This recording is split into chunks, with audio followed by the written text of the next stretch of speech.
اعوذ باللہ من الشیطان الرجیم بسم اللہ الرحمن الرحیم۔ یہودیوں نے کہا ہمیں گنتی کے چند دنوں کے علاوہ آگ ہرگز نہیں چھوئے گی۔ اے حبیب آپ انہیں فرما دیجئے کیا تم نے اللہ سے کوئی وعدہ لے رکھا ہے؟ تب تو اللہ ہرگز وعدہ خلافی نہ کرے گا، یا تم اللہ کے بارے میں وہ بات کہتے ہو جو تم نہیں جانتے۔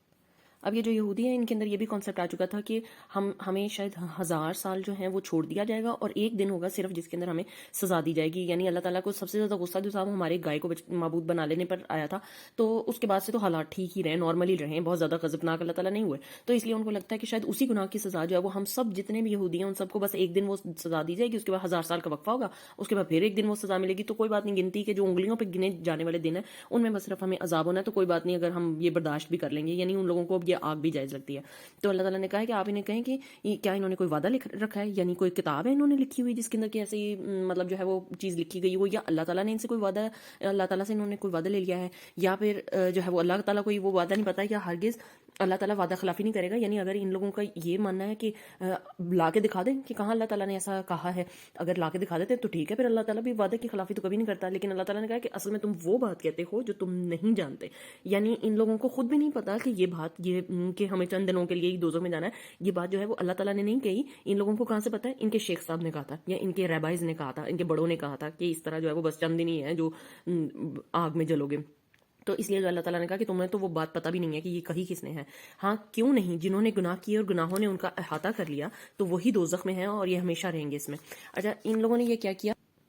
کہ چند دنوں کے لیے انہوں نے کہا آگ میں نہیں چھو سکی۔ ہم مسلمان کیا کرتے ہیں، ہمیں بھی چونکہ حضور صلی اللہ علیہ وسلم نے یہ حدیث بیان کی کہ جو مسلمان ہیں ان کے دل میں چاہے رائی برابر بھی ایمان ہوگا تو وہ ایک دن نکال لیے جائیں گے دوزخ سے۔ تو لوگوں کو لگتا ہے کہ چلو کوئی بات نہیں ہے، مطلب اگر ہم اس لائف سٹائل میں چل بھی رہے ہیں، جو برائیاں کر بھی رہے ہیں، کوئی بات نہیں، ایک دن تو ہم نکال لی جائیں گے، آخر ہم نے کلمہ پڑھا ہوا ہے۔ تو یہی کانسیپٹ جو ہے وہ انسان کو خرابی کی طرف کھینچ کے لے جاتا ہے، اور پھر اس کو پتہ بھی نہیں چلتا کہ اس کا سارا ایمان جو ہے وہ ختم ہو جاتا ہے اور وہ برائی کے اندر پڑ جاتا ہے۔ تو جو ہے وہ ہمارا اس طرف ایٹیٹیوڈ ایسا نہیں ہونا چاہیے کہ ہم کہیں کہ ہمیں تو نکال لیا جائے گا۔ وہ آگ جو ہے وہ ایک سیکنڈ کے لیے بھی ہم سے برداشت نہیں ہوگی، ہم سے تو دنیا کی آگ نہیں برداشت ہوتی، وہ آگ کیسے برداشت ہوگی؟ اب یہ سوچیں کہ اللہ تعالیٰ کہتا ہے کہ وہ ہمیشہ رہیں گے، تو آپ اگر ہمیشہ کا اندازہ لگائیں، مطلب ہمیشہ سے مراد وہ تو نان سٹاپ کوئی ہے ہی نہیں، کہ مطلب لمٹ ہی کوئی نہیں ہے کہ کب تک ان لوگوں نے رہنا ہے۔ لیکن اگر آپ کہیں کہ چلو جی مسلمانوں کو تو نکال لیا جائے گا، تو آپ ذرا سوچیں کہ حابیل اور قابیل سے گناہوں کا سلسلہ شروع ہے، تو اس ٹائم سے لے کے آج تک کتنے سال گزر چکے ہیں؟ کیا اتنی دیر آگ میں جل لیں گے؟ کیا اتنی دیر جل کے پھر بعد میں کہہ لیں گے کہ ٹھیک ہے چلو اب جنت میں چلے جاتے ہیں؟ ہم سے نہیں برداشت ہوگا۔ اس لیے ایسی چیز سوچنی بھی نہیں چاہیے ہمیں کہ چلو کوئی بات نہیں، گناہ کر لیتے ہیں، کوئی بات نہیں، پھر کیا ہوا، چند دن جل لیں گے آگ میں۔ تو پھر اس کے بعد اللہ تعالیٰ نے اگلی آیت میں کہا ہے کہ ہاں کیوں نہیں، جنہوں نے گناہ کیا اور گناہوں نے ان کا احاطہ کر لیا۔ یعنی اس کو کہا جاتا ہے کہ ایک گناہ نہیں، یعنی اگر کسی نے ایک گناہ کیا ہے اور اس کے بعد توبہ کر لیا ہے تو اللہ تعالیٰ اس کی پکڑ نہیں کریں گے۔ اگر اس نے ایک گناہ کیا ہے پھر اس کو اس کی ایڈکشن ہو گئی ہے، اس سے وہ چھوٹ نہیں رہا وہ گناہ، اور پھر آہستہ آہستہ اس کے دماغ میں یہ آنا شروع ہو جاتا ہے کہ کوئی بات نہیں، یہ جو مجھے روک رہا ہے وہ غلط ہے، کس نے تمہیں کہہ دیا کہ یہ چیز غلط ہے؟ یہ اپنی طرف سے لوگ جو ہے وہ بنائیں، جیسے سود ہے اس کو آہستہ آہستہ حلال کرتے جا رہے ہیں، جس طرح شراب ہے اس کو آہستہ آہستہ حلال کرتے جا رہے ہیں، جس طرح مطلب مختلف جو چیزیں اللہ تعالیٰ نے حرام قرار دے دی ہیں، اب تو انسان کے اندر جو ہے وہ سور کا دل بھی لگانے لگ گئے ہیں۔ تو یہ چیزیں جو ہیں وہ آہستہ آہستہ اپنے آپ کو اوپر حلال کرتے جا رہے ہیں، اور ریزن یہ دیتے ہیں کہ ہم لوگ جو ہیں وہ یہ چیزیں جو ہے یہ کون کہہ رہا ہے، یہ اسلام کون کہاں سے آ گیا، یہ کس نے کہہ دیا، اس طرح کی یعنی باتیں کر کے تو انہوں نے بالکل چھوڑ دیا۔ تو اس طرح کے لوگوں کا حل کیا ہوتا ہے کہ وہ ایک گناہ میں نہیں رہ جاتے، پھر گناہ ان کو گھیرا ڈال لیتے ہیں، اور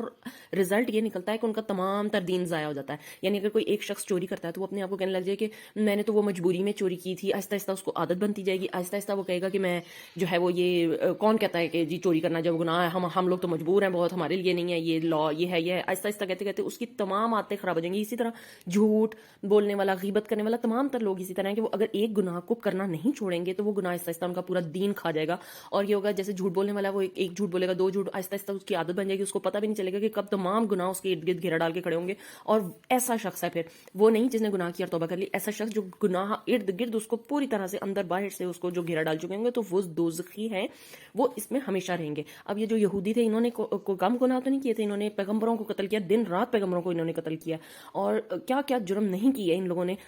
اور کتنی بدتمیزیاں اور کیا کچھ کیا ہے انہوں نے۔ تو ان لوگوں کو لگتا ہے کہ یہ چند دنوں کے لیے بس جو ہے وہ ان کو عذاب ہوگا۔ اسی طرح مسلمانوں کے اندر بھی کتنی برائیاں پیدا ہو چکی ہیں، تو ان کو لگتا ہے کہ چند دنوں کی سزا ہوگی، صرف اللہ تعالیٰ نے کہا وہ اس میں ہمیشہ رہیں گے، اور یہ ہمیشہ جو ہے وہ دنیا میں تو موت آ جاتی ہے،